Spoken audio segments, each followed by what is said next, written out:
Shalom. We are live, and I will not tell my joke about we are global like Corona, but we are global. We are in New York. We are in Australia with my dearest and wonderful friend and co-host. Hi, Rose. Good morning. Good morning, Tovah, or good evening for you. I would like to introduce Michael Galinski again. Michael was the person that put us, how would you put it, into this. He gave us the confidence. He gave us the confidence and the kick in the butt to say, ladies, you can do it. About that. It's true. I don't always agree with Tony. but Michael is the producer of All the Rage. He's a producer that actually brought an individual experience of pain and suffering to our screens. And he's going to introduce Ralph Ruiz, who is also someone who has actually uncovered his own illness and left it behind. It's sort of like an old coat that he had, and he realized he could throw it away. So, Michael, do you mind introducing Ralph for us and say a little bit about yourself and introduce Ralph? Yeah, sure. Sure. So in the context of even looking at the four of us in these squares, the one thing I can say is, we made this movie, and at a certain point, it's about Dr. Sarno, but Dr. Sarno, the way that he was a doctor put him in a place slightly above. And so nothing we filmed made it easy for him to be a super open character. And you kind of need that to run a movie, to make a movie. And that was what was getting in the way of us making the movie. So at a certain point, when I got slammed to the floor in incredible pain, I realized that I had to be this very naked character in the movie. And I had to just be open and use that as a way both of healing, but also to help other people heal. And as I look at this, so then I'm gonna say that the first time we screened the movie, we screened it and someone said, wow, that was really brave of you to do that. And I was like, oh, it doesn't feel all that brave, but thank you. That's nice of you. Then when it came out and all of the reviews savaged me for being such an asshole to put myself in this movie, I was like, oh, that's what you meant. So but I was also prepared for that, but it was also like, oh, that's actually about them. So one of the things you learn as you try to heal is so much of the time we're responding to what other people are asking of us. But so much of that is about issues that they have, that they're reflecting back upon us and asking us to react to. But if we learn to respond and go, oh my gosh, it must be so hard to be you to expect that of me, that's kind of healing. And so it was very easy to do that when those reviews came out and realize, okay, this is a film that challenges people to feel their emotions. And people who are critics are judgmental people. And when we're judgmental, we have these frames of the way things should be. And those keep us stuck, but they also protect us. So that's really about them being self-protective. The movie and the way I was made them feel uncomfortable because I was present and emotional, and that's not allowable. So like, oh, you're not supposed to do that. That's all fine. But the point I was making is on the flip side, here I am with three people who I connected to.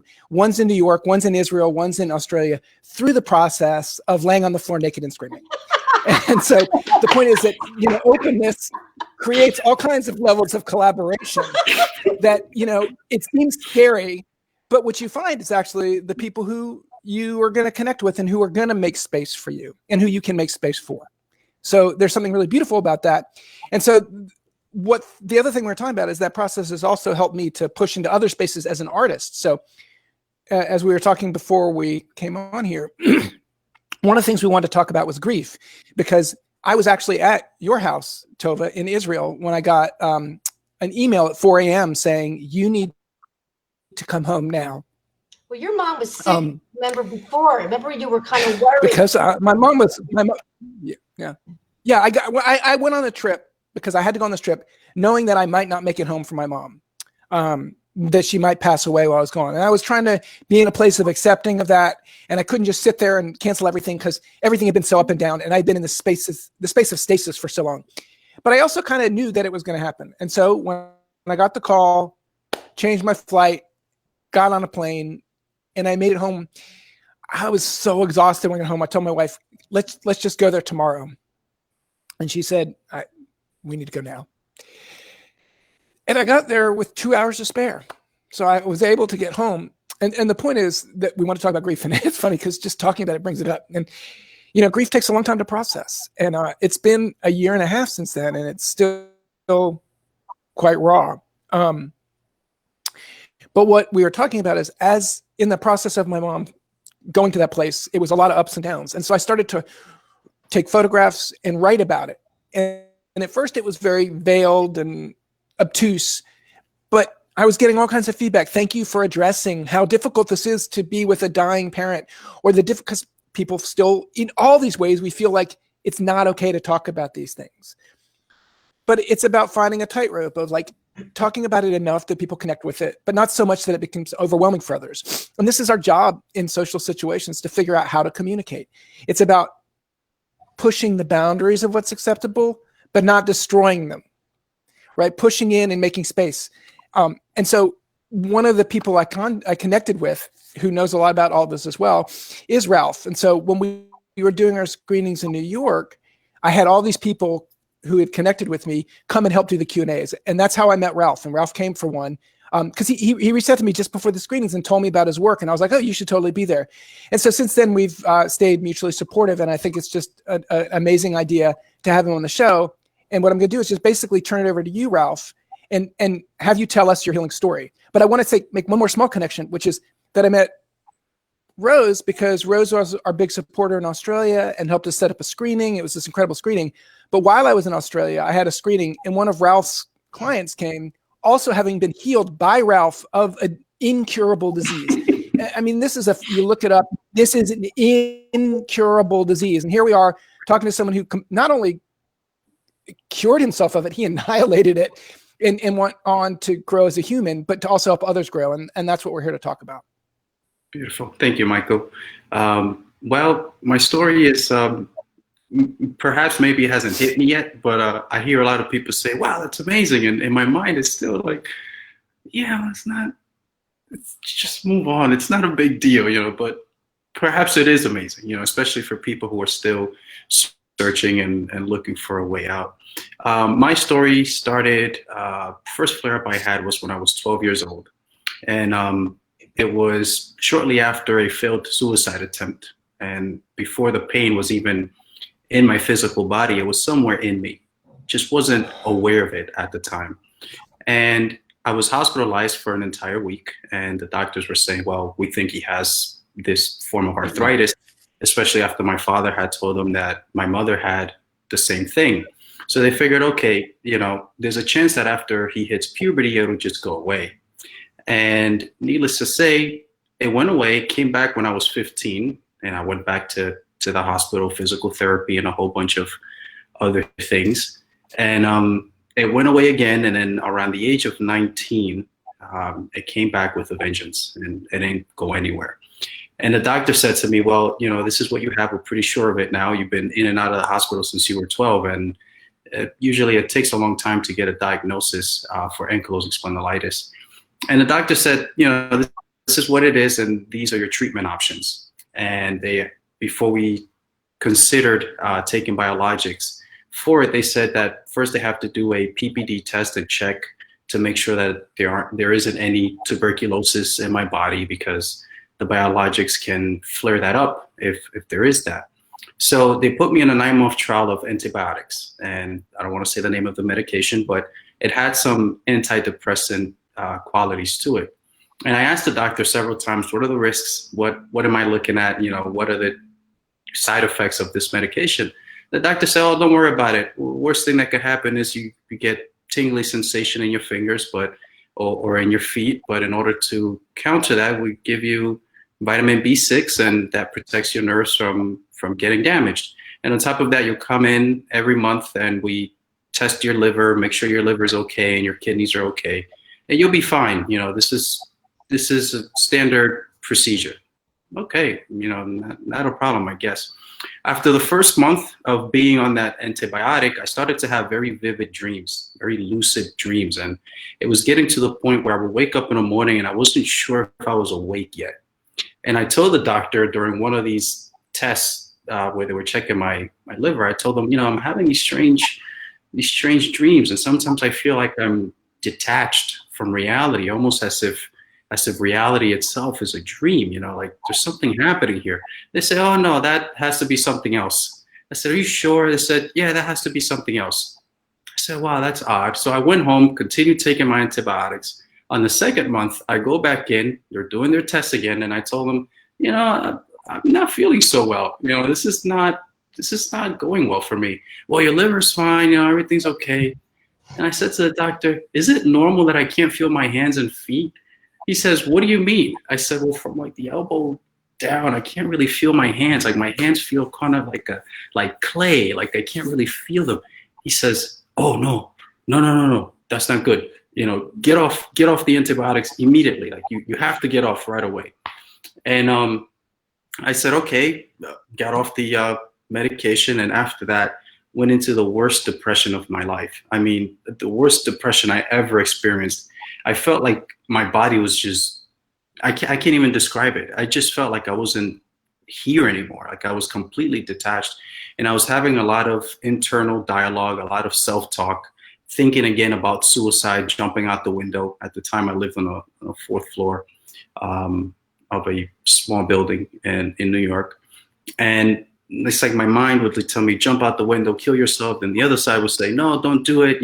Wait it out. You'll be okay. And it was back and forth, I was literally pacing inside my room from the bedroom door to the window, back and forth. Just, okay, I'm going to jump. No, don't jump. It was just back and forth, back and forth. And I was terrified to come out of the room because I was convinced that I was going to come out of that room and kill everyone in the house. At the time, I lived with my mother and my younger brother, and I was convinced that I was going to lose control of myself and just harm everybody. And as this moment passed, this experience passed, I went back to the doctor. I told them what happened. They said, you want to speak to a psychiatrist? I said, well, I asked several times, what are the side effects? He says, well, I'm sorry. He shows me a note on his computer that says that several people have committed suicide taking that medication.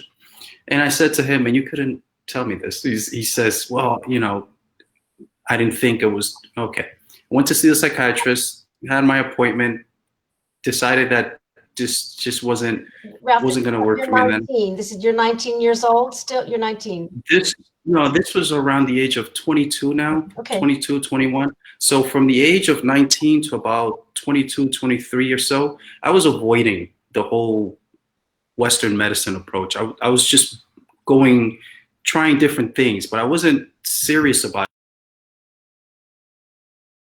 it. It was almost like being in that state of mind is almost like being, I don't want to say the word insane, but it's almost like having, you ever see these things they put on the horses that keeps them from looking to the side? It's kind of like having, it's like kind of like having that. It's like tunnel vision. The way I thought back then was just very, it was odd, but I was trying to avoid Western medicine, and my wife, which at the time we weren't married, was the one who kept telling me, you have to get on these medications because they're saying that by the time you're 30 years old, you might be in a wheelchair. It's not going to get any better. You're going to be here it's only going to get worse. So you have to be ready just in case you have to get on these medications. So around that age, I tried the medication, and that was what happened. Then after that, I got more serious about taking a different approach. And mind you, around this time, I had read Dr. Sarno's The Divided Mind, and I had it on my bookshelf. And going back to this analogy with the thing on the horse's face, I read this book from cover to cover, and at no point did I ever read the book and go, oh wow, that's me. Oh wow, look, I do that. Like at no point the whole time it was about people who had psychological issues, and it was manifested in their physical body. And this was a pattern. It was the thing where all of a sudden, okay, I need to heal by a bunch of books, by massage, by this, by that, by a whole bunch of stuff. And then somehow I would just find my way back doing the same thing that I always done. Guaranteed, every single time. And then eventually I met a woman who is a acupuncturist. And she said to me, I said to her, look, I'm doing this diet, I'm doing this exercise, I'm reading these books, I'm doing this, I'm doing that. And I had finished the session, and I was putting my clothes on, And at one point, as I was about to put my shoes on, I said to her, I'm doing all this stuff, but I just have this feeling like there's something missing, like something isn't right, like there's something else. And she looks at me with a very straight face and she says, trauma. And I said to her, what? And she says, PTSD. And I said, PTSD? She says, yes. I just put my shoes on and I walked out of there furious, like pissed off. Never went back to that lady again. A few weeks after that, maybe a month or so, Michael knows what I'm talking about because this is very common. I don't think this is unique to me. I meet a chiropractor and I explain to him, what's happening, how I'm doing this, how I'm doing that. And he says to me, Ralph, I can help you with that. And I don't have any money, and I'm struggling financially. He says, I'll treat you for free. He offered to treat me for free. And I said, sure, I'll be here tomorrow. Never went back. Disappeared, vanished. And eventually I started to notice these patterns. Started to notice that this was a thing that just kept happening. And one day I found myself at a dinner at a charitable event with a good friend of mine. And I tell him, look, I have this thing, I have this disease and I can't eat starch. I can't eat this. I can't do that. This is my life. And he says to me, I used to have that a long time ago. I said, you had ankylosing spondylitis? He said, well, I didn't have the label, but I did have the pain. You have pain in your butt, right? Yeah. And in the hip, yes. And where else? In your jaw. Yeah. Well, how do you know? I used to have it. And I don't believe you. He says, well, I'm an acupuncturist. And if you wish, you can come and meet me. Come to my office. I'm right here off of, what is this area? Right around 14th Street here in New York City, right around the park. I said to him, yeah, sure, I'll go. And we had this conversation and the mind thing came up again, except that, and I got angry when he brought it up. I got upset. But the difference now was that this is a man that I knew for at least 5 years. And we worked together in terms of a social environment. And it was no longer coming from just a random chiropractor or random acupuncturist. It was coming from someone that I knew, personally. And his choice of words were perfect because they pissed me off enough, but not enough that I would just stormed out of there. And I said to him, okay, yeah, I'll come. No problem. I didn't go. I ignored him. I disappeared. I tried to avoid the whole situation again. And then one day I'm sitting in the living room, I'm reading a book, and it mentioned something about this mind-body connection and chronic pain. And I got up from that chair, and all of a sudden, it's almost like the world around me just came alive. I never, till that point, never realized how much in my head I lived until that moment. Wow. And I noticed where I was. I went, whoa, I can hear the sounds around me. I can see literally reality around me. Whereas until that point, I was just stuck in my head, just constantly thinking, constantly imagining things, constantly having imaginary arguments and imaginary fantasies about God knows what. And a panic attack kicked in. I grabbed my phone. I immediately called him. I told him, oh my God, something's happening. And we had a conversation. He said, come in, come to my office, and we'll take care of that. I go to the office. I get in the elevator. It was one floor up, second floor. I go up the elevator, and as soon as the elevator opened, there he was. I look at him, he looks at me, and he says to me, what's going on? And immediately, my dad, I have this problem with my dad, and my dad this, and my dad that. And at that moment, I still wasn't sure what the connection between my dad and my pain was. I still had no idea, but it just flowed out, just poured out. Everything was just coming out. He says, okay, we come in, we do the session, we start working. And then after working with him at one point, as I mentioned before we did this live, something just flipped. And until this day, I still can't tell you what flipped. I can't pinpoint and say, that was the thing, or that was the trauma, or that was the emotion. Something just flipped. And what flipped for me was that the experience of pain, the way that I viewed it, the whole thing about pain just didn't connect with me. There was no emotional charge there. After that, I go home and there's Dr. Sarno's book, Healing Back Pain. I read it and I go, unbelievable. It's like a completely different book. It's like, I can't believe this. Oh my God. The Divided Mind was still there. I was like, okay, I already read that one. But when did I buy this book? It's like, when did this happen? It's the whole time. It was like having these blinders on my face. And then only after the experience was over is that it actually made sense. Yeah. And that was it. That was my whole experience. Well, I want to say, before we came on, we were talking about this idea that, like, Tovah, you mentioned that, nurses should be able to talk to people about pain and all this stuff. And the truth is that so many of us are so resistant. And if we are resistant, if we want to help people, we have to be aware of that.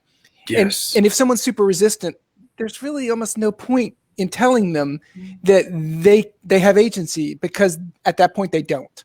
They don't believe they do. It's like, when you tie an elephant to a post for 6 months, it no longer believes it can move away from the post. And it never relearns that, right? And it can be very difficult when we're chained to this idea, this frame of how we are.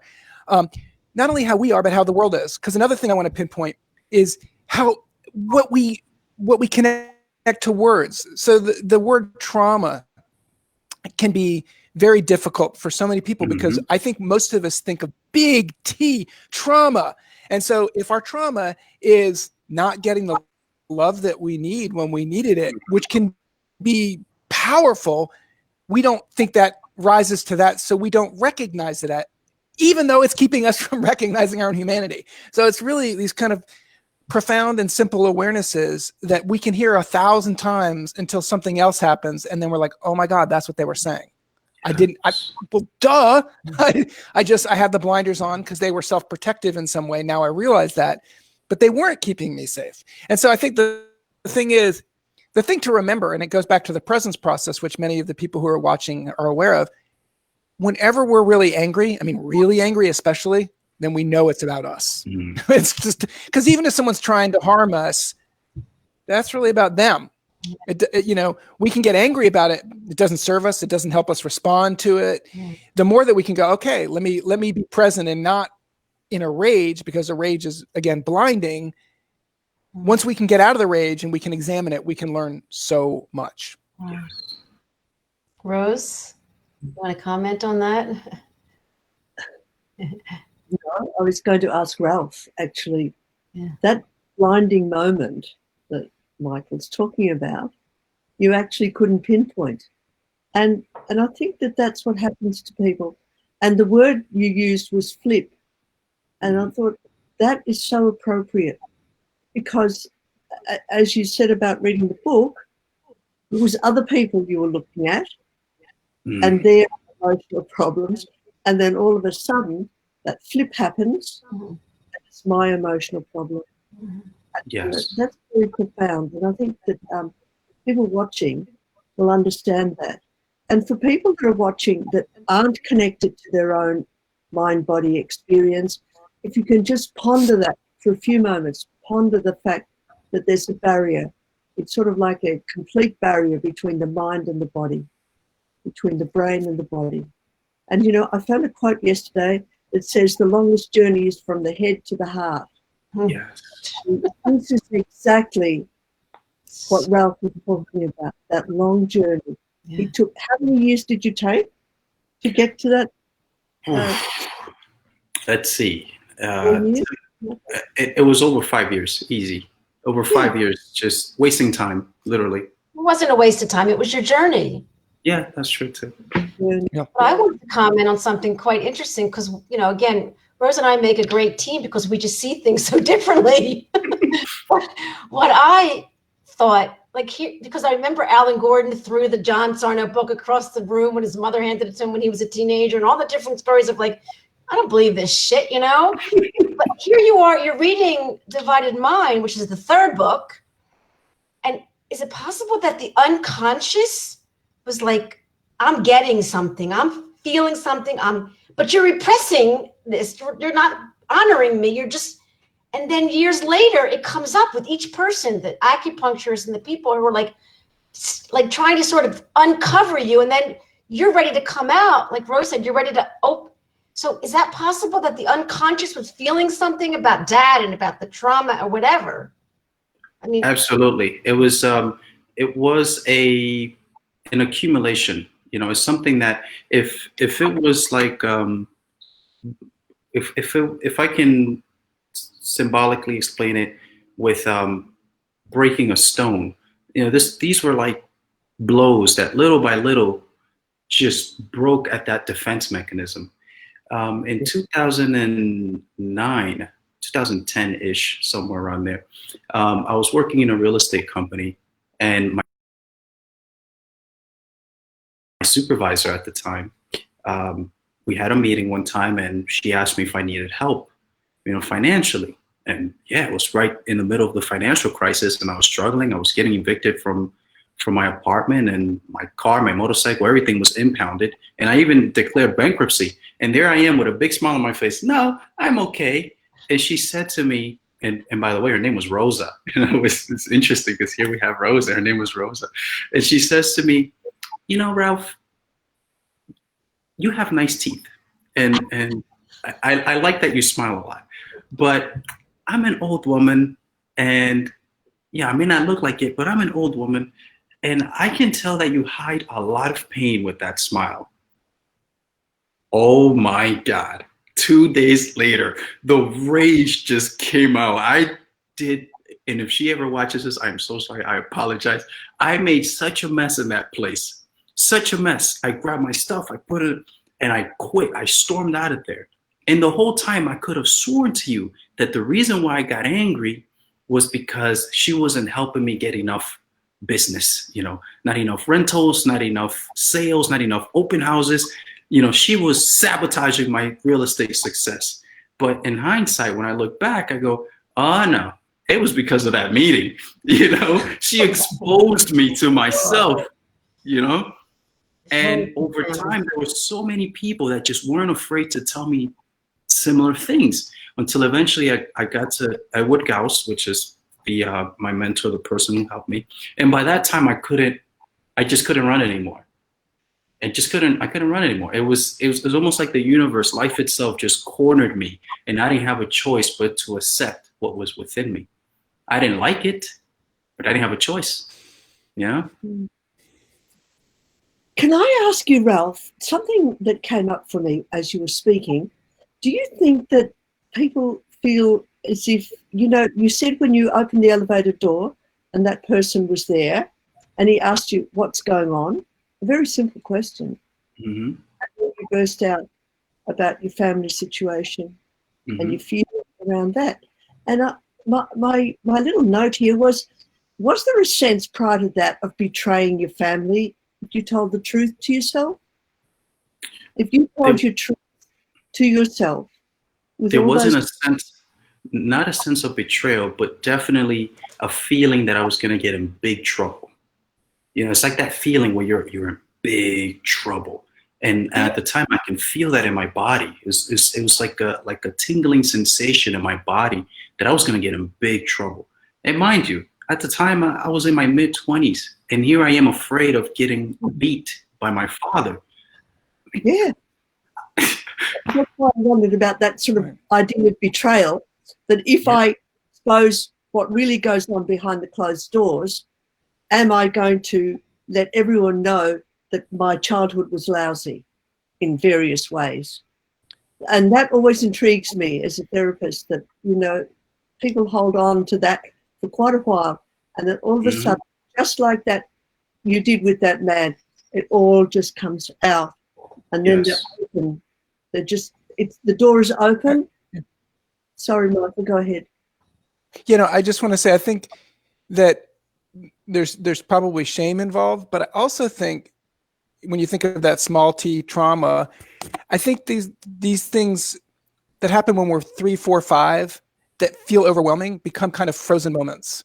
And so there's a frozen part of us that's stuck there that isn't so linguistic, right? So it's not like it can really talk to us, but it has some control over the levers.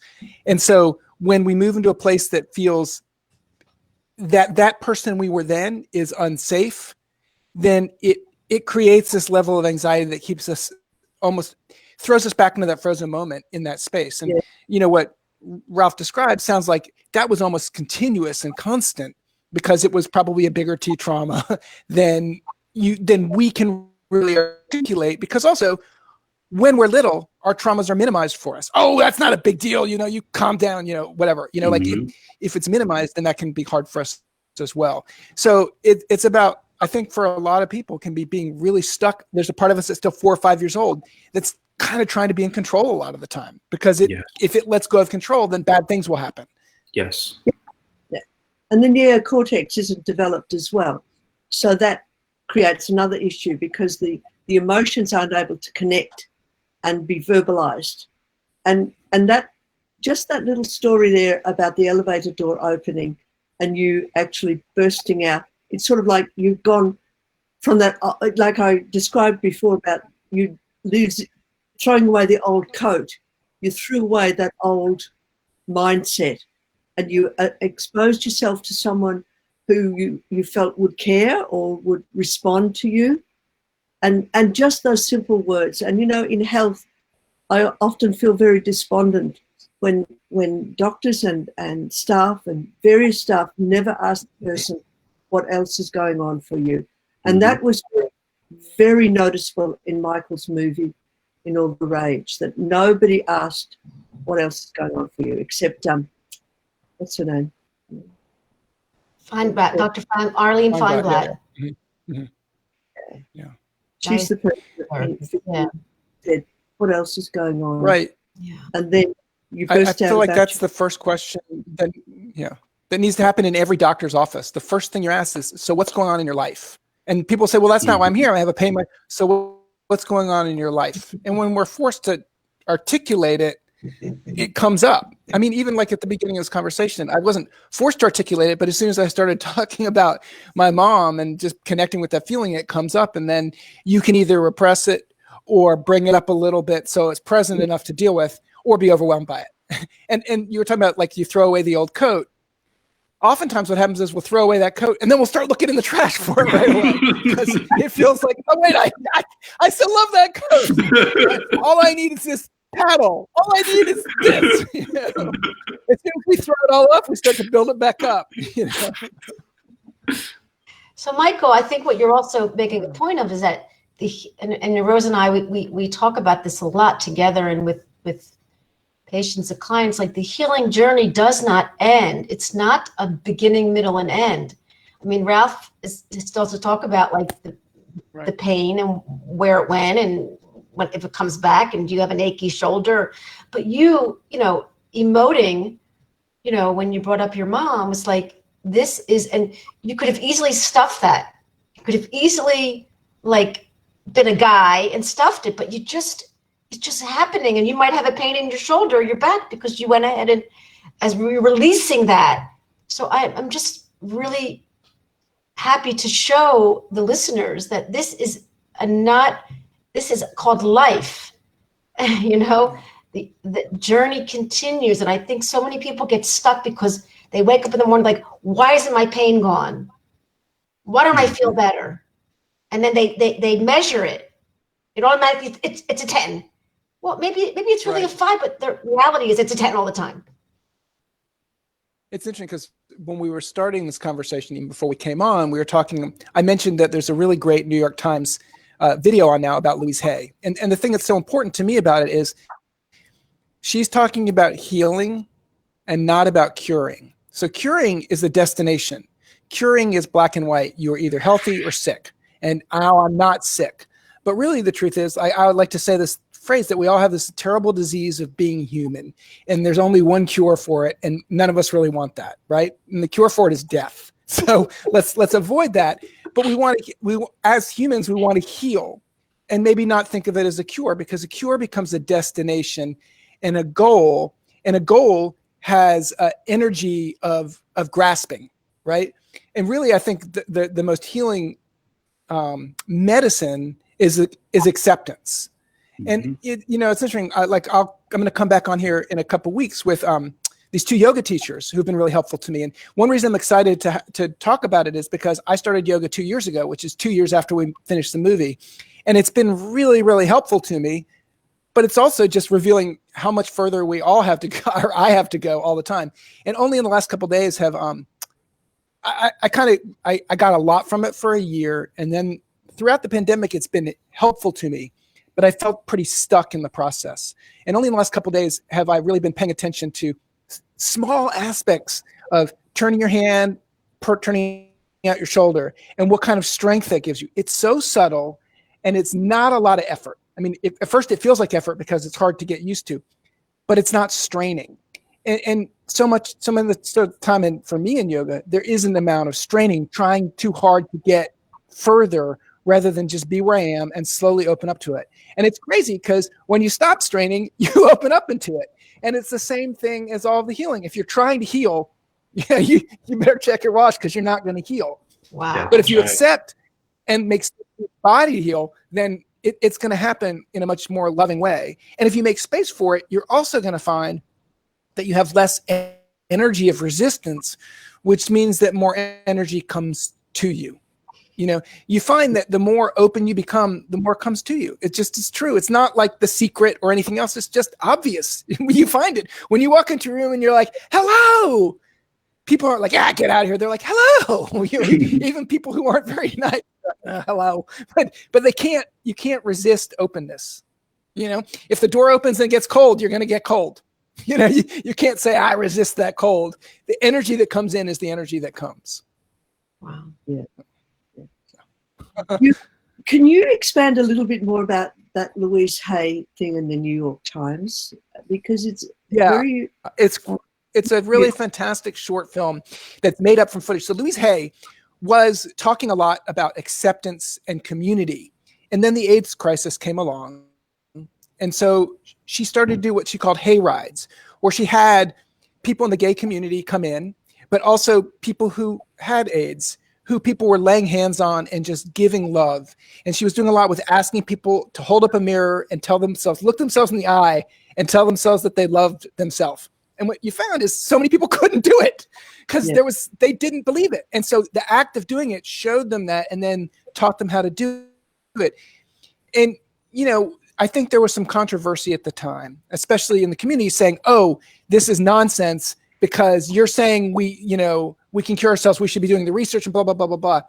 But this is where I was talking about the curing versus healing. And she says, I'm not a healer and I'm not talking about a cure. What I'm saying is by learning to love ourselves and to love each other, we can bring healing to ourselves. Maybe not of this disease, but of the traumas that we carry within our body. So she's way ahead of her time in terms of talking about these things. And I think what's so great about the film is it really recognizes both that and the controversy, but doesn't both sides it. The whole overwhelming idea, especially among the people who were there, especially among the people who lost so many friends despite these efforts, was that it created this loving community that gave them hope and gave them solace and gave the community a way to process this incredible amount of grief that they were being tsunamied with. And so without that, I don't know, so it's so easy to say what I'm talking about or what she was talking about is woo. It's unscientific nonsense. It's not provable.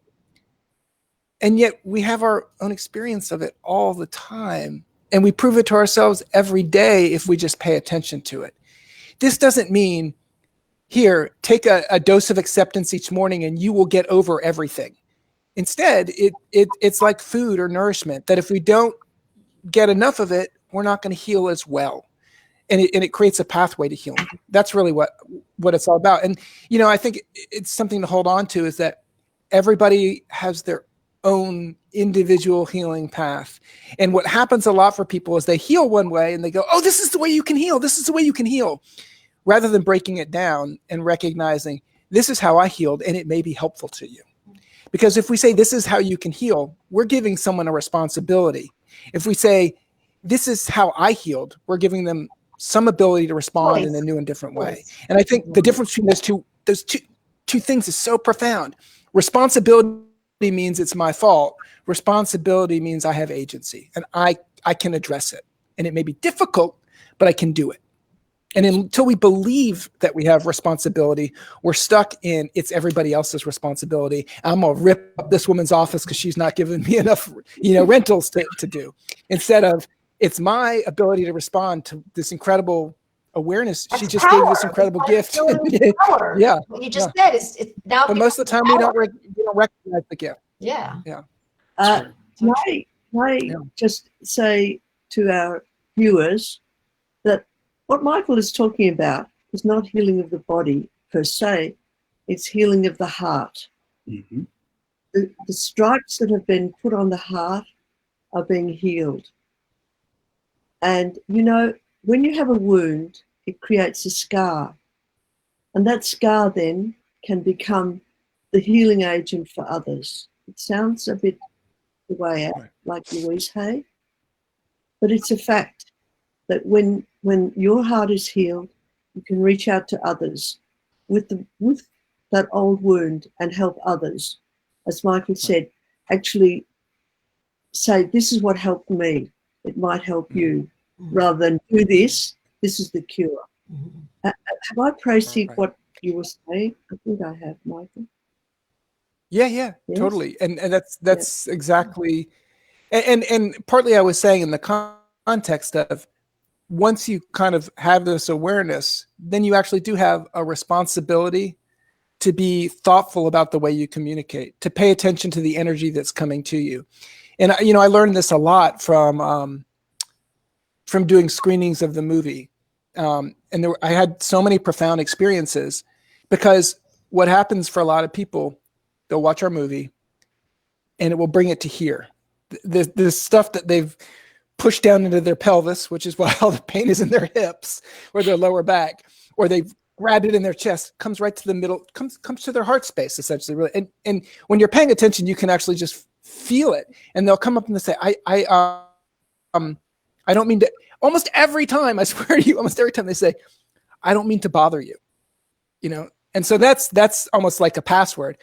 You're not bothering me. Yes. And let me tell you something. I feel it. It's right here. Oh! And then it just, then it's almost like it just comes out because you're just making the space for it. And I can tell you it happened 100 times in 200 screenings. And one screening, which was particularly profound, there were 10 experiences like that after the screening. Wow. And the reason I say it is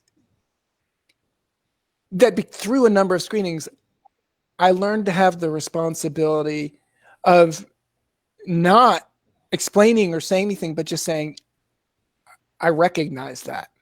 And me recognizing it helped them to, now they couldn't deny it. They didn't want to deny it. They've been denying it for so long. And then now they see it. And so it's almost like, yes, I affirm that that's there. And then it, I don't know that meant an immediate healing, but it opened up the pathway for now dealing with some of that intensity. Right. Very good explanation. Yeah. I wanted to ask Ralph, I don't mean to focus on the pain, but, and Ralph, this is a degenerative, autoimmune, body attacking disease condition. I mean, this is it's absolutely amazing. The body is amazing. Your body is amazing. And you struggled. You had a struggle. You climbed the mountain, you fell off. You climbed the mountain, you fell off. Somebody put their foot on your head and you picked yourself up. I mean, I wanted to talk about how you dealt with the end of the pain and also the softness about you. And you were always kind of soft because you were, hiding, but you accepted Rose taught me anger's okay. It's okay to be angry. You can be angry at your father and love your father. And that ambiguity is this human thing that Michael's talking about. So can you talk more about how the pain began to go away and your body may be arthritic, but you're not feeling pain. You're exercising. Tell people because they need to believe they can move again. I mean, Michael doing yoga on the beach in Caesarea and now in North Carolina is like, and I actually put that picture of you on the floor next to you doing yoga. I wanted to make a point of the paradox and the ambiguity of the fear of you moving Michael, and you being such pain, and now you're just like, you know, absolutely. I mean, you're doing yoga, which is unbelievable. So I'm going to be quiet now, and I'm going to, Ralph, I want to hear from you. Well, once I can comfortably say that healing from the pain was the easy part, you know, because a lot of people have the idea and may accidentally spread the message that once you heal, it's all happy, you know, it's all happy, it's all loving, and it's all this amazing things from there. But it's not like that, you know. After that, there was a lot of struggles with depression, a lot of struggles with anxiety. I can comfortably say that some of the emotions that I felt were a lot worse than the physical pain. And I've had pain that I couldn't get off the couch. You know, I couldn't get off the bed. My morning routine was take a bunch of painkillers and then wait 30 minutes for them to kick in before I can get out of bed and go into a hot shower. And even then, I can very confidently say that the pain was a lot easier to deal with than some of those emotions. Now, on the bright side, there was an opening of what some people may call positive emotions. To me, emotions are just emotions, but there's positive emotions. And it didn't hit me. Like the day that it hit me, surprisingly, was about 4 years ago. That's when it hit me. Like it actually just smacked me. And I went, wow, that's the healing. You know, that's what all of that, you know, crying and all of those emotions that were coming out, all of these things that I was, all the confusion that was going through my head, that's what it was for. And it was the day that my niece was born. You know, my brother calls me, who's my younger brother. And I remember when my younger brother came home from the hospital when he was born. And I looked at him and I said, wow. And I said to my mom, why is he white? And she says, well, he's going to get color later. You know, I was like, why is the baby white? You know, but I remember him coming home. And that day that his daughter was born, he says, Ralph, you know, come see the baby. And I go see the baby and I look at this baby and I go, oh my God, I felt all that love in my heart, like that connection. Like it was like, oh my goodness, you know, it was like just seeing her. It was like, wow, that's what it was about, you know. And it's not just with babies, it's with people. You know, I don't need to know you to love you. I can just meet you one time I was buying this computer here in front of me. I was at the Apple store and I'm standing there and a random guy just comes out of nowhere. He stands right next to me and we have this long conversation. And my wife says to me, why does this always happen? Everywhere we go, there's always a random person that just starts talking to you, you know? And it's just, you know, with people, even animals, and even though I'm not a vegan or vegetarian, you know, dogs, cats, whatever it is, there's always this connection, you know, this opening to life. But it doesn't just happen magically. You know, there's also some pains that you experience, some fears, some uncertainties, some insecurities, some anger once in a while. No matter how open we are to not resisting, we also have to be open to the experience of resisting whenever it comes up. So there's all of that. But in short, I can say that what I experienced after the physical pain went away is a wholeness, is a completeness of myself.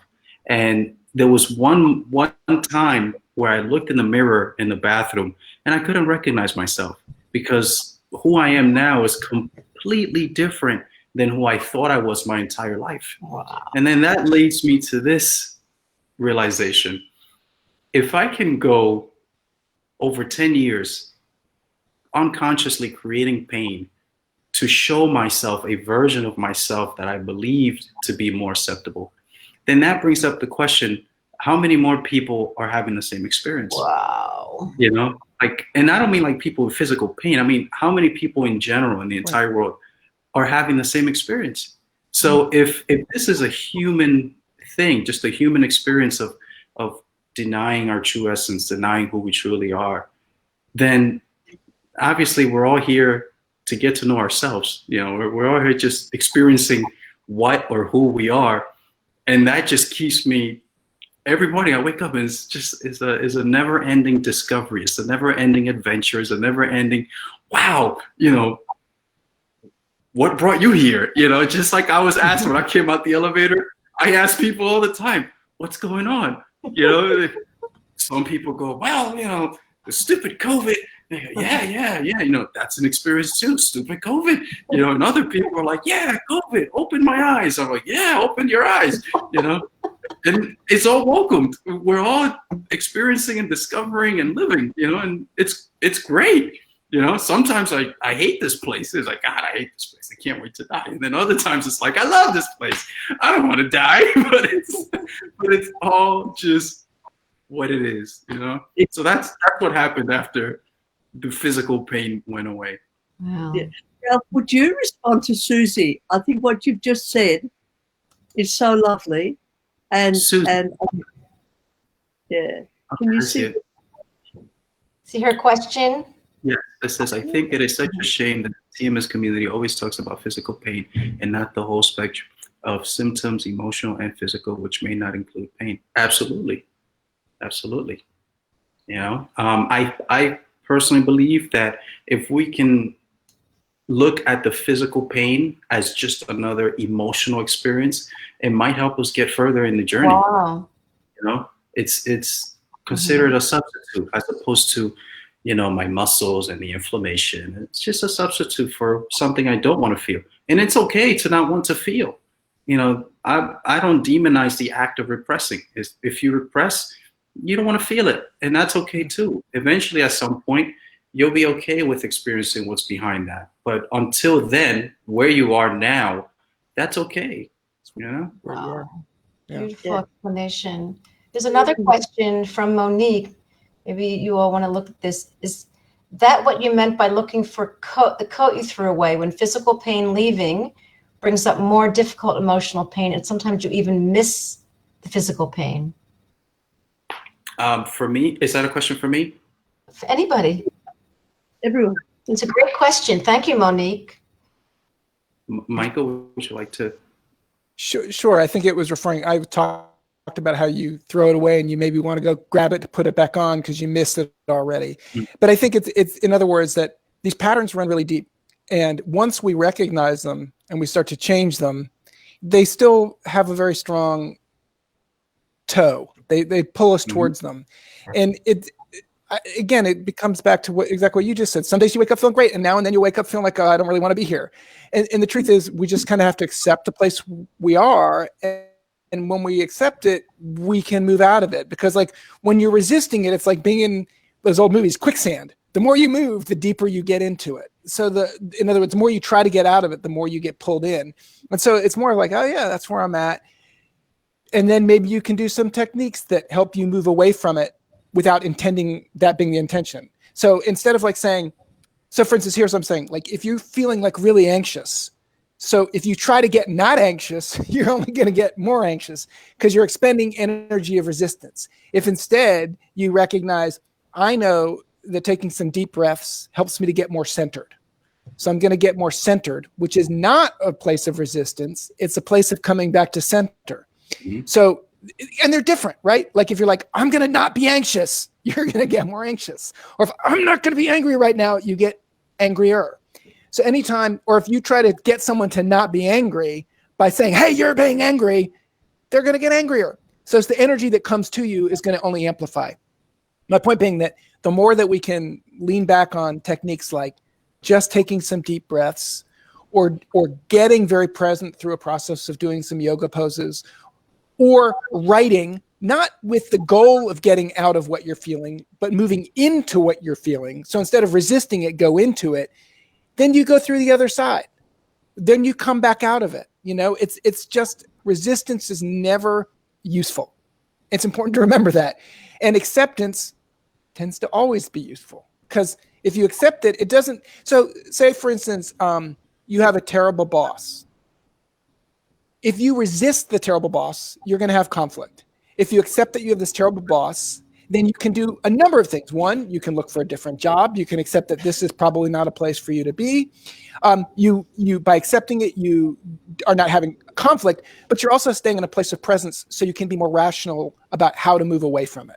But if you push into it and resist it, you're heading into conflict. So it's complex. It doesn't mean we should accept the dictator, but when we get into a rage about a dictator, we're no longer able to respond to the dictator.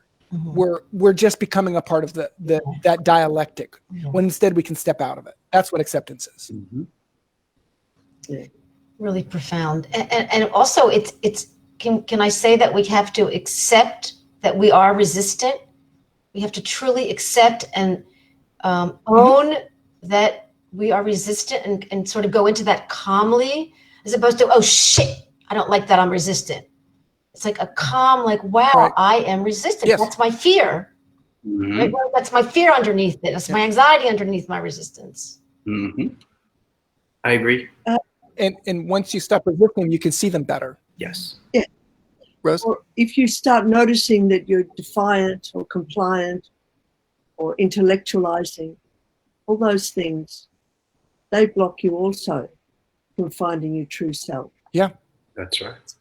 That's the other. Right. And that goes back to Susie's point about the TMS community tends to get really focused on pain, but that just becomes like, it's limiting, because pain is one part of a large spectrum of all the other stuff, which includes the way we respond in the world, our worldview, our view of ourselves. Pain is not separate from that. They're the same. They're so inextricably linked. We just separate them through words. And so when we get focused on that and focused on it, we're just getting more deeper in it. And that's actually why I stay away from the forums, because I'd like to try and help, but most of the time the things that I can say are the people are stuck. And I think it's better for let other people help each other. And so because I just feel like it doesn't help when someone's focused on it, because then they get angry. Like, no, but I have this thing. You're going to have to deal with it, and nobody resisting you is going to help. I agree. So true. Could we put up what Cheryl said? Yeah, sure. Cheryl's from Australia, down under. When the heart needs healing, doctors miss it. But healing the heart makes people scared of giving love. Where the point is, love doesn't hurt, and that's the teaching point. It's the emotion and pain around it.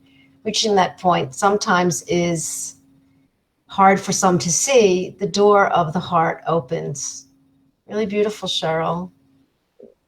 You want to respond to that, Ralph? Because I also would like you to share with people. We'd like to give people, so if you were to tell people 3 things that they can take home tonight and incorporate and implement, apply to their anxiety or stress or resistant place or suffering.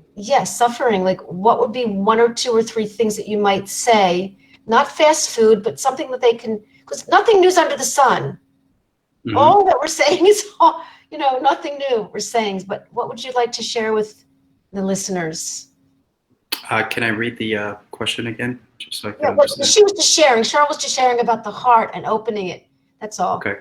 So the heart is surely what you've been talking about, and what Michael's all about, and what Rose is all about, and what I'm all about too, the heart. It's just, we have different ways of expressing it, and we can get stuck behind the heart. I think I'll hide behind my heart because it's big. It's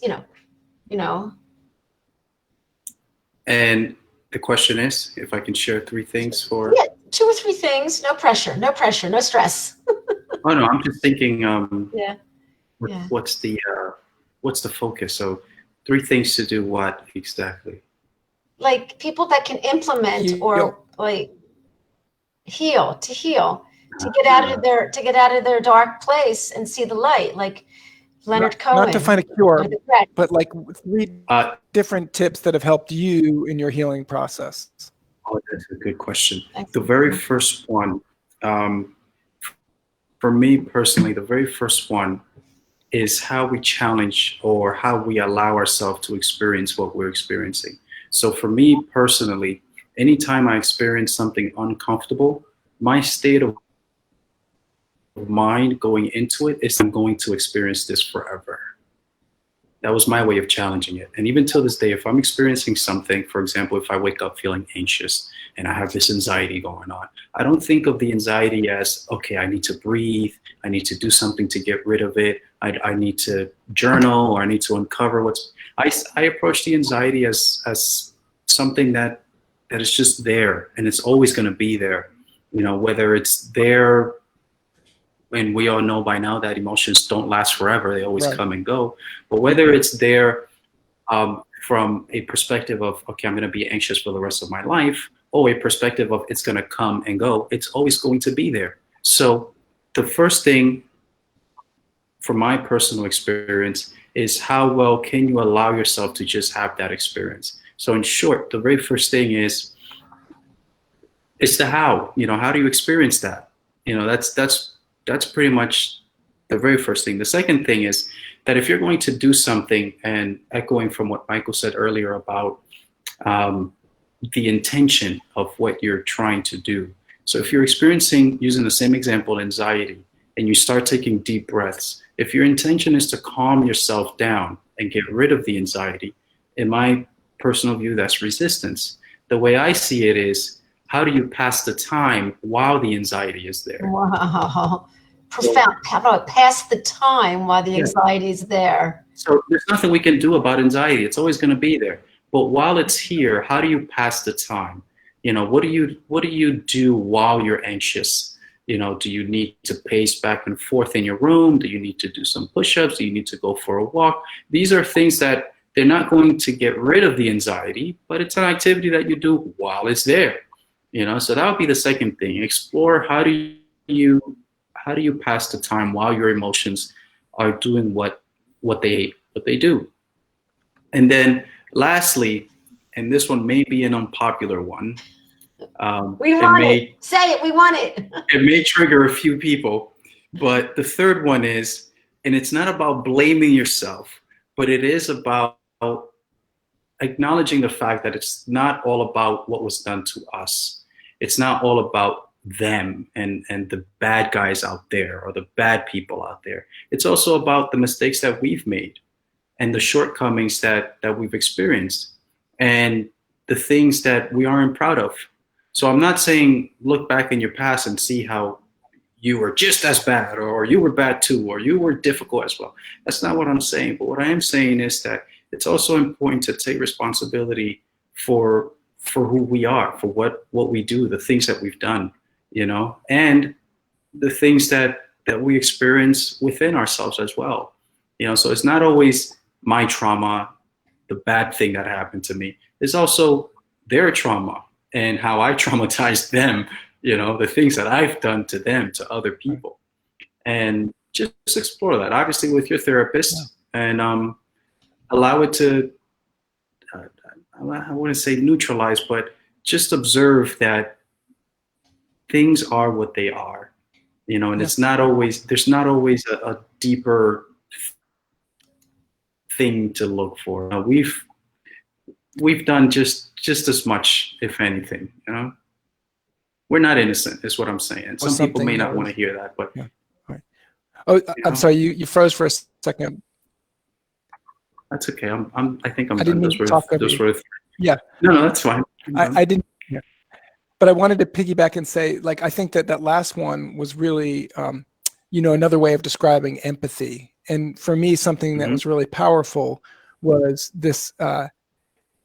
You know, I had a lot of difficulty with my mom. She could be very anxious, and that would overwhelm me. So I would kind of freeze up to deal with it and just kind of accept what she was asking me to do. But I would do so with resistance because it would be frustrating and overwhelming. And so when I learned, I was actually on a trip with her and I was reading Eckhart Tolle's book, A New Earth, and it talked about empathy. So on the plane ride, I was just really concentrating on empathy. So we get to the rental counter to rent a car. My mom's all anxious about it. And instead of resisting, I was literally like, whatever you want, it's going to be fine. Yes.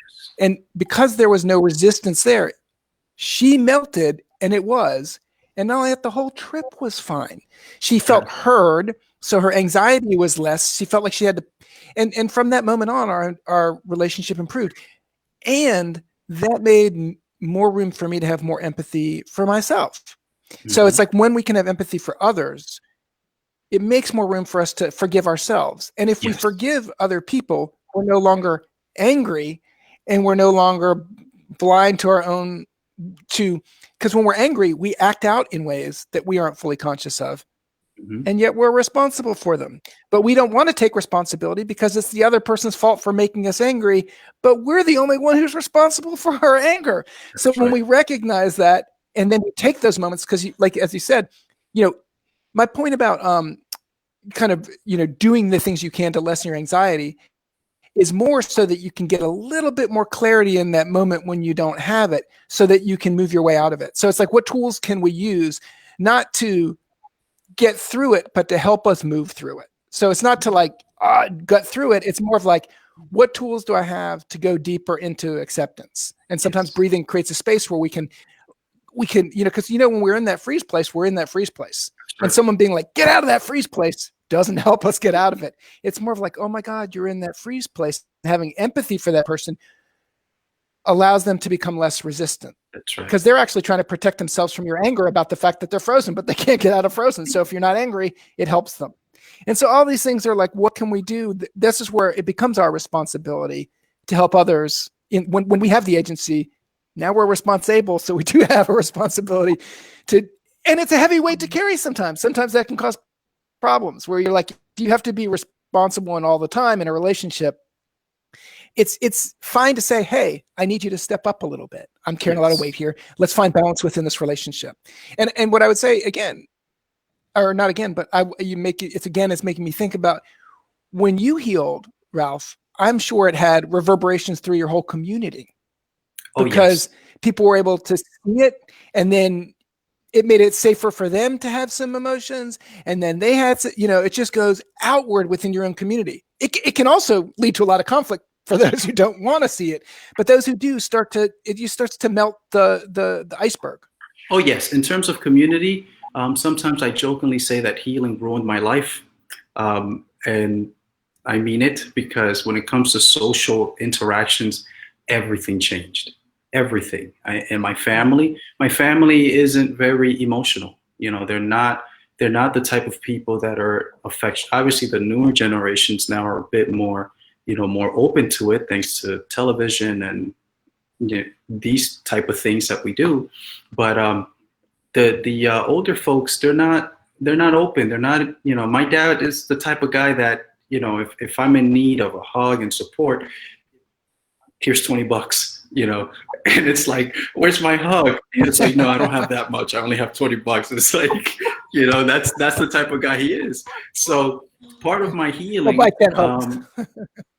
yeah, how about a hug? No. One time I forced him. $40. One time during my healing, I forced him to give me a hug, and it was so awkward. He didn't know where to put his arms. True story. Like he didn't know. Like it was so like it was hard for him to do that. And this is where I'm getting at, where we have to, as we're going through this journey, and we look at ourselves and we look at our humanness. We look at our pain, we look at our wound, we look at our sorrow, or what we think was missing in our lives. We allow ourselves to also look at what we've done, how we hurt others. How many times did other people want a hug from us? And there we are talking about, oh yeah, I'll give you $20, or I'll give you a like on your post. How many times? So for me, to tell you a little bit more about how this social things changed, some of my friends who are not open about emotions, they kind of moved away, especially the ones that didn't like the boundaries. It was no longer, I'm here to rescue and be super friend. This is my boundary. This is how I feel. These are my emotions. They drifted away. Some family members drifted away. But ultimately, I would say that if there is such a thing as breakthroughs, the biggest breakthrough for me came when I was sitting on the park bench, bawling in tears, just crying. I mean, like heavy tears, just crying with anger and frustration about this whole situation with my dad. And I paused for a second, and a thought came to mind. Well, wow, that is so true. And then I cried even harder. And the thought was, he's human. It was not, I forgive you, Dad, or I need to. It was just very clear. He's human, and I am too. you know, and it's very human for someone to say, I don't know how to give hugs, but here's $20. You know, if that's his way of doing it, we have to respect that. We can't keep fighting and trying to force other people to love us the way we want to be loved. You know, if that's his way, that's his way. I'll take the $20, even though I don't need it.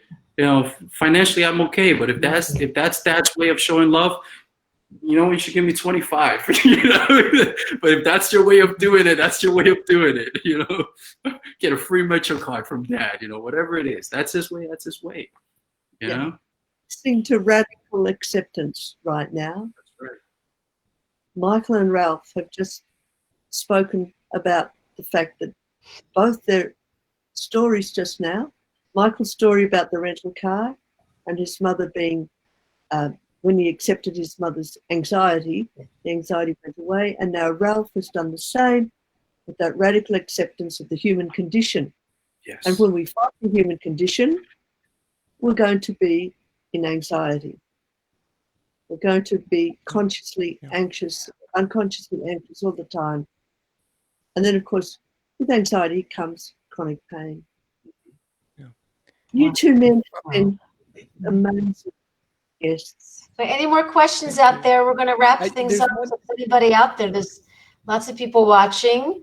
And if anybody wants to ask Rose or myself or Ralph or Michael a question, we're here for a few more minutes.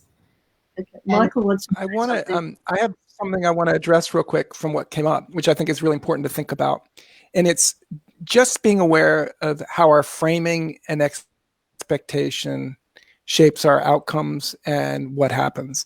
So one of the things like that both Ralph and I experienced in those situations is we're dealing with a parent, and our expectation is that they should act like a parent. They should, in a way, give us what we need, and they should know. And it's recognizing, oh wait, he's human. So really what you're talking about is having a ritual experience without realizing it. And we have lost a lot of that in our lives. You know, even the things like bar mitzvahs and confirmations are now kind of rote exercises rather than transformational experiences. And when we used to do that in community, say a bar mitzvah, you would move from being a child to the world of adults. And now you would be treated like an adult, even if you were 13, not meaning you would have the reverence of a full adult, but you would be brought into the world of adults. And so you would now act as an adult, and your father would now be more like a peer. He'd still have leadership, but your relationship with him would change. And since we don't have that, it can be more difficult to let go of those lines. And so I think it's really important that we be aware of it, and we find ways of reinstituting rituals in our lives. These moments in which we carry out these things, maybe they don't have to happen in large community, but even within our family, say, okay, now I'm going to recognize you as an adult, and I'm going to give you more responsibility, but with that comes more expectation. And I'm going to ask you to do that. But I also am going to ask you to see me more as human. Don't put me on a pedestal and expect me to be perfect, because I'm not. I'm just a schmuck like you. And that's part of the secret of adulthood, is we're all just fools bumbling ahead forward. So don't let the kids know, because that's dangerous for them to know, because then they'll feel unsafe. But now that you're here with us, it's okay. You're going to fuck up, and that's fine. Yes. Don't fuck up too much. And if you do it too much, you're going to get kicked back to the kids. Yes. There's a question here. That was great, Michael. I'm so happy I have this taped. Ralph, just curious, are you offering a program for people with ankylosing spondylitis, although you say everybody heals differently? What I do offer is something that I just recently created called the Ralph Fitness Club. And it's free. There's no charge. People just come in, and if they want to make a contribution, they make a contribution. I don't hold any information or any punches back, you know, because after all, if your problem is that you're not okay with your humanness, you're going to learn eventually by being around other human beings like us who are here. You know, we're not afraid to show our emotions. We're not afraid to make mistakes, and so on. So I created that community, and that's what I have going on right now for AS, chronic pain, TMS, and so on.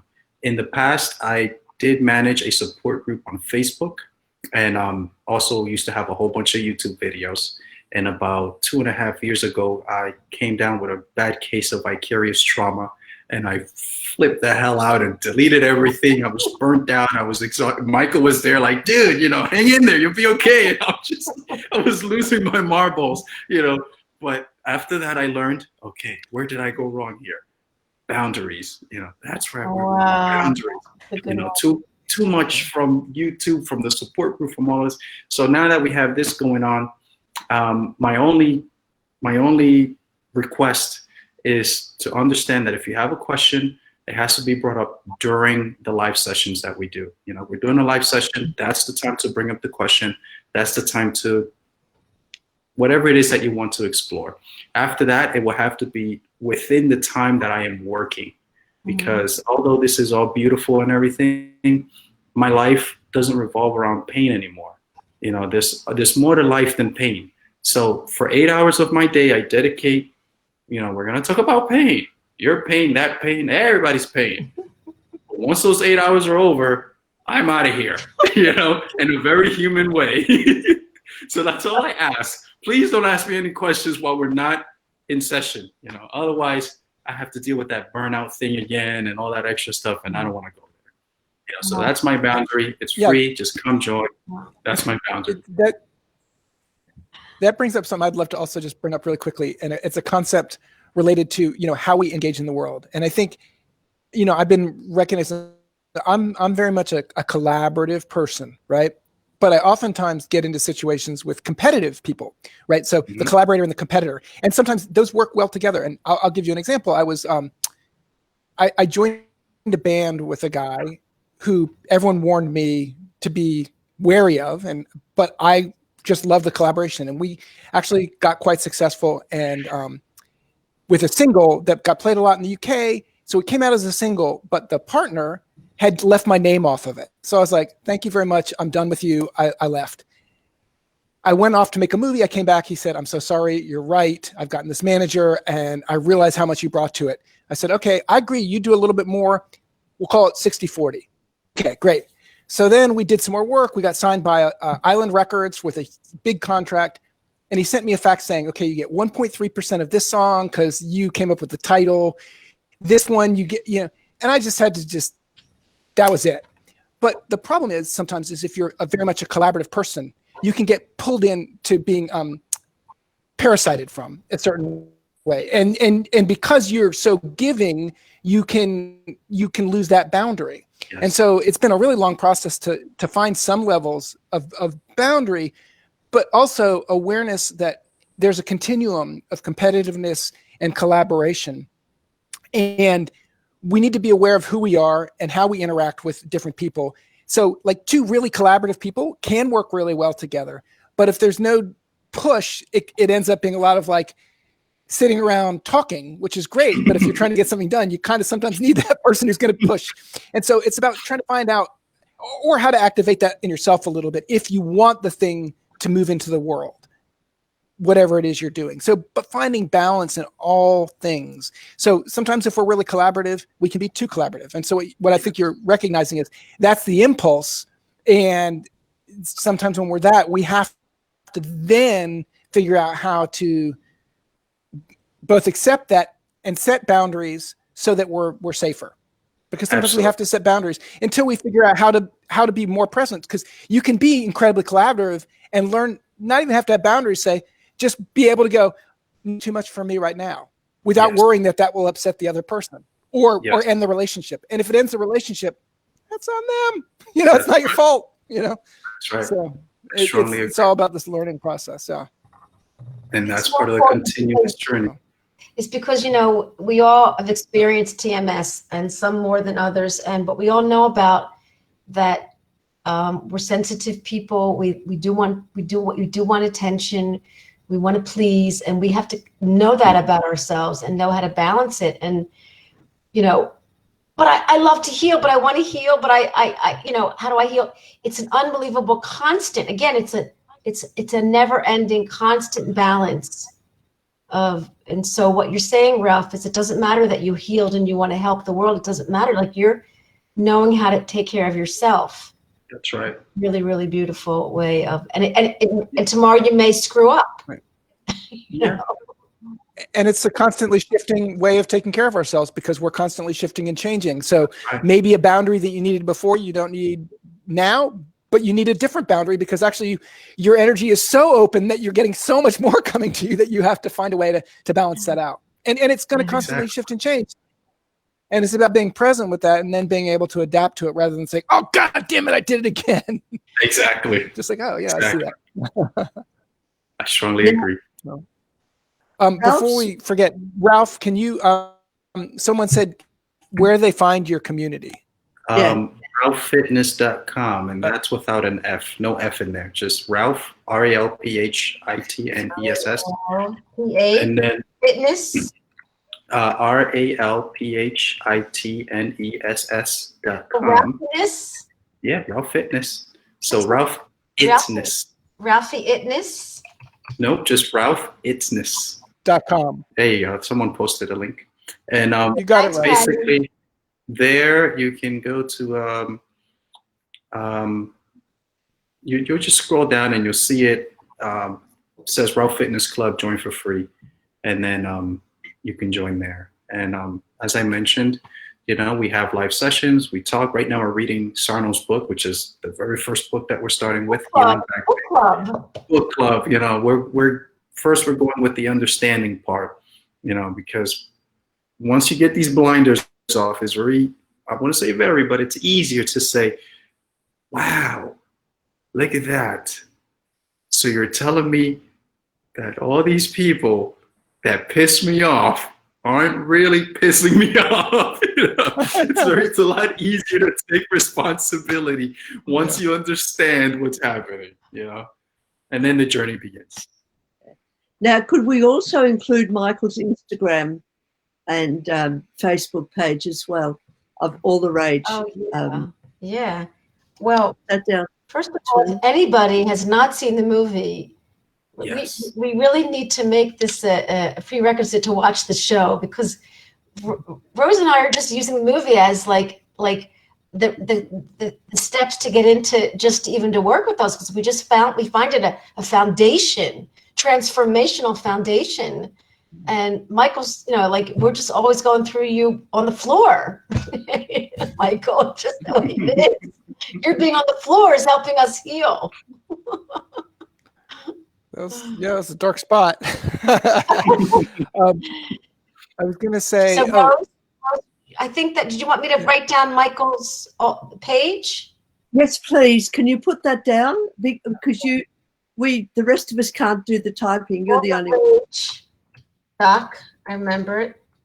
.com is we see the movie. If you want to see the trailer, it's on our Facebook page and my Rage Facebook page, and this is okay. Wonderful. Oh, this was a wonderful evening.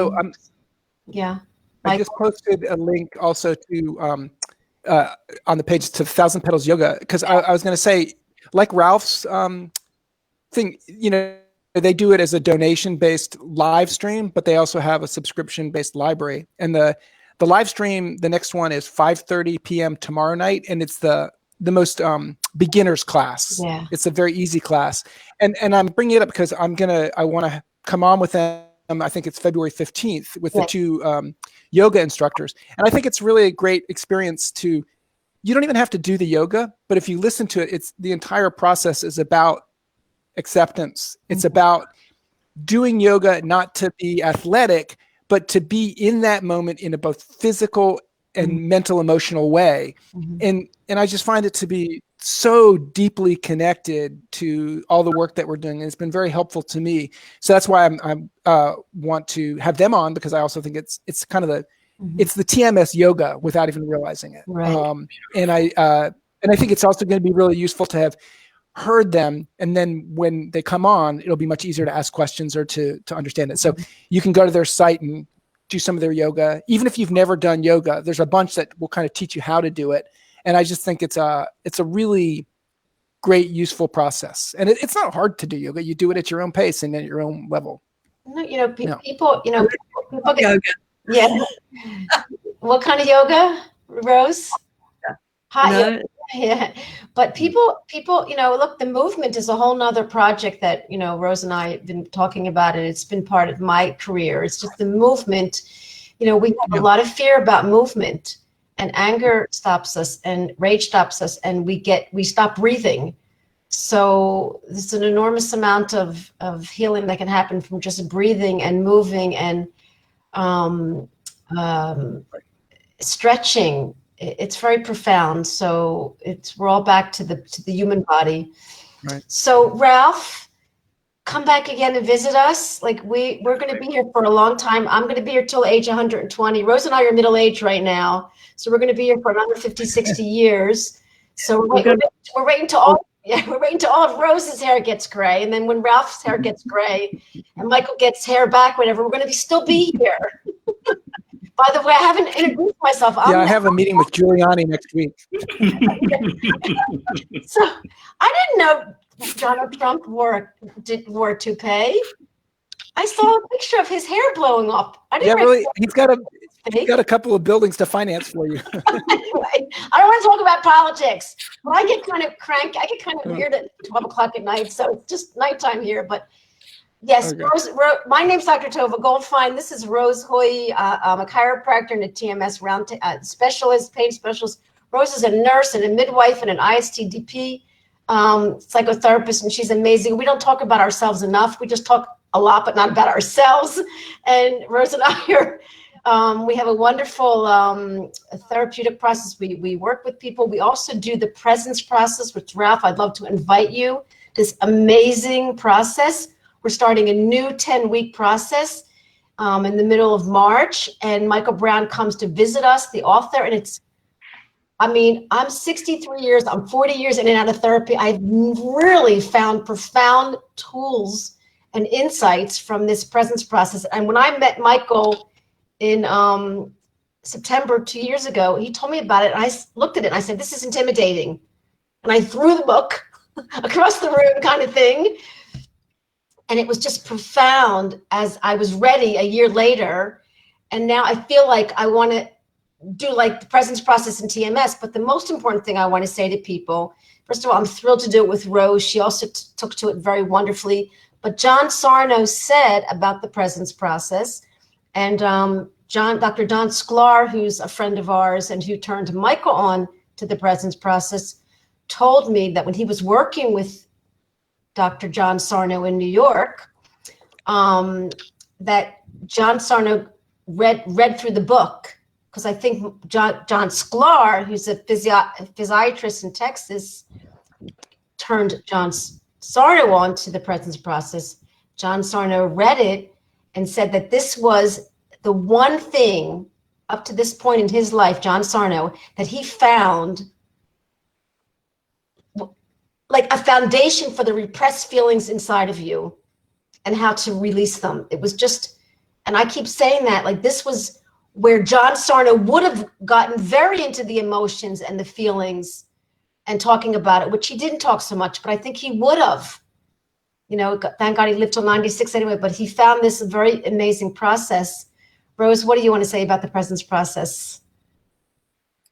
Oh, well, actually, I wanted to comment on Fanny Sharma's. I didn't see you, Fanny. Oh, I didn't see you here. Yes, I sent you the Fanny from Fanny's in Ireland, and I sent him the link for the movie, and I kept sort of nagging him to watch it. Is that what you're talking about, Fanny? You watched the film, All the Rage? Yeah. I think that's it. That's right. Oh, good. Great. All right, folks. We've had our hour and a half. It's been delightful speaking to you two gentlemen again. Yeah. And as Tovah said, hopefully maybe Ralph will come back and maybe give a bit more demo on what with his Ralph Fitness program. Yeah. And of course, Michael is always here, and I love his, look at that. That's what I was trying to show you. That's Amber. Look at that, yeah. And look Thanks for nagging. Go Tovah. Go Tovah. I nag. It worked. He watched it. Now, anyone wants to comment, ask questions or whatever, it's morning here in Australia, and I will spend a little bit of time on the computer checking out any comments or any questions or anything that anyone wants to say. Michael is also an administrator, and so if he's around, he may manage to comment as well. And I hope sometime soon we can get on a plane to visit each other, because I've never met Rose in person. I've met Michael in person, and I want to visit all the people on my show and have coffee with them, like face to face. So we've got lots of work to do, Rose. But thank you so much, Michael and Ralph. Really, you guys are there for us. You guys are really there for us, and we'll see you soon. Have a wonderful evening. Have a wonderful day. Good night. God bless. Good night. Bye. Thank you.